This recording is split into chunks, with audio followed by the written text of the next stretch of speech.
Okay, now for chapter 14. Dr. Dorian. The next day was Saturday. Fern stood at the kitchen sink drying the breakfast dishes as her mother washed them. Miss Arabelle worked silently. She hoped Fern would go out and play with other children, instead of heading for the Zuckerman's barn to sit and watch animals. Charlotte is the best storyteller I ever heard, said Fern, poking her dish towel into a cereal bowl. Fern, said her mother sternly, you must not invent things. You know spiders don't tell stories. Spiders can't talk. Charlotte can, replied Fern. She doesn't talk very loud, but she talks. What kind of story did she tell? Asked Miss Arabelle. Well, began Fern, she told us about a cousin of hers who caught a fish in her web. Don't you think that's fascinating? Fern, dear, how would a fish get into a spider's web? Said Miss Arabelle. You know, it couldn't happen. You're making this up. Oh, it happened all right, replied Fern. Charlotte never fibs. This cousin of hers built the web across the stream. One day she was hanging around on the web, and a tiny fish leaped into the air and got tangled in the web. The fish was caught by one fin. Mother, its tail was wildly thrashing and shining in the sun. Can't you just see the web sagging dangerously under the weight of the fish? Charlotte's cousin kept slipping in and dodging out, and she was beaten mercilessly over the head by the wildly thrashing fish. Dancing in, dancing out, throwing. Fern, snapped her mother. Stop! Stop it! Inventing these wild tales. I'm not inventing, said Fern. I'm just telling you the facts. What finally happened? Asked her mother, whose curiosity began to get the better of her. Charlotte's cousin won. She wrapped the fish up. Then she ate him when she got good and ready. Spiders have to eat, and the same as the rest of us. Yes, I suppose they do, said Miss Arabelle vaguely. Charlotte has another cousin who is a balloonist. She stands on her head, lets out a lot of line, and it's carried aloft in the wind. Mother, wouldn't you simply love to do that? Yes, I would, come to think of it, replied Miss Arabelle. But, Fern, darling, I wish you would play outdoors today instead of going to Uncle Homer's barn. Find some of your playmates and do something nice outdoors. You're spending too much time in that barn. It isn't good for you to be alone so much. Alone, said Fern. Alone? My best friends are in the barn cellar. It is a very sociable place. Not at all lonely. Fern disappeared after a while, walking down toward the road towards Zuckerman's. Her mother dusted the sitting room. As she worked, she kept thinking about Fern. It didn't seem natural for a little girl to be so interested in animals. Finally, Miss Arabelle made up her mind. She would pay a call to old Dr. Dorian and ask his advice. She got in the car and drove to his office in the village.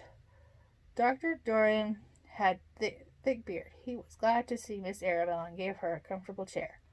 It's about Fern, she explained. Fern spends extremely too much time in Zuckerman's barn. It doesn't seem normal. She sits on a milk stool in the corner of the barn cellar, near the pig pen, and watches animals for hour after hour. She just sits and listens. Dr. Dorian leaned back and closed his eyes. How enchanting, he said. It must be real nice and quiet down there. Homer has some sheep, hasn't he? Yes, said Miss Arabelle. But it all started with that pig we let Fern raise on the bottle. She calls him Wilbur. Homer bought the pig, and ever since it left our place, Fern has been going to her uncle's to be near it. I've been hearing things about that pig, said Dr. Dorian, opening his eyes. They say he's quite a pig. Have you heard about the words that appear in the spider's web? Asked Miss Arabelle nervously. Yes, replied the doctor. Well, do you understand it? Asked Miss Arabelle. Understand what? Do you understand how there could be any writing in the spider's web? Oh, no, said Dr. Dorian. I don't understand it. But for the matter, I don't understand how a spider learned to spin a web in the first place. Then, when words appeared, everyone said they were a miracle, but nobody pointed out the web itself is a miracle. There's two pictures.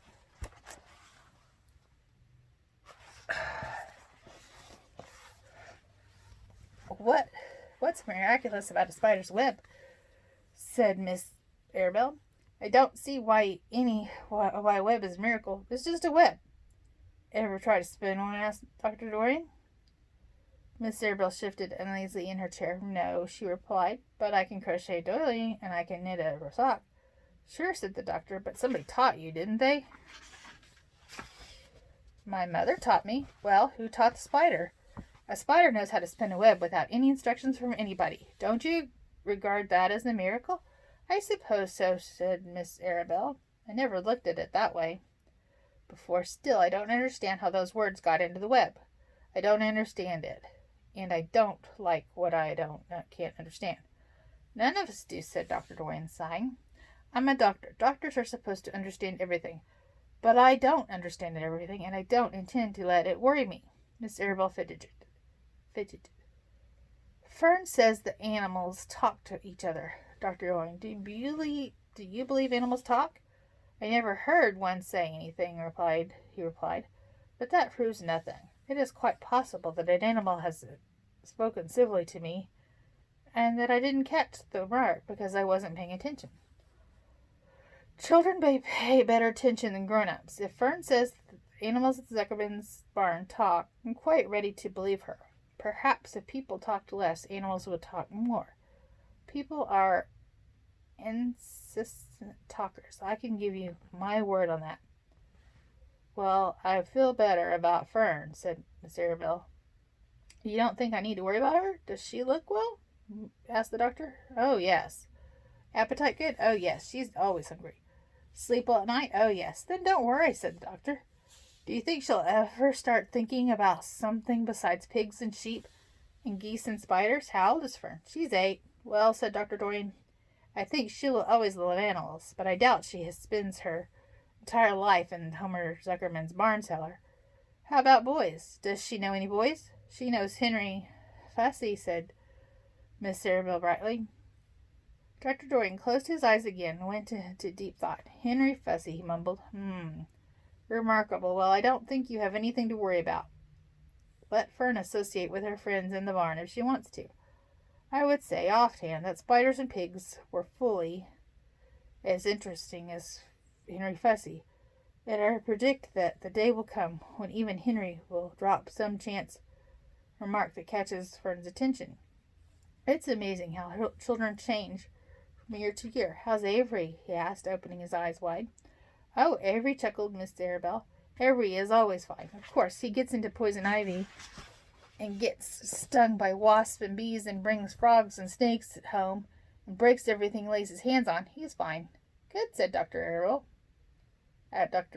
Said the doctor.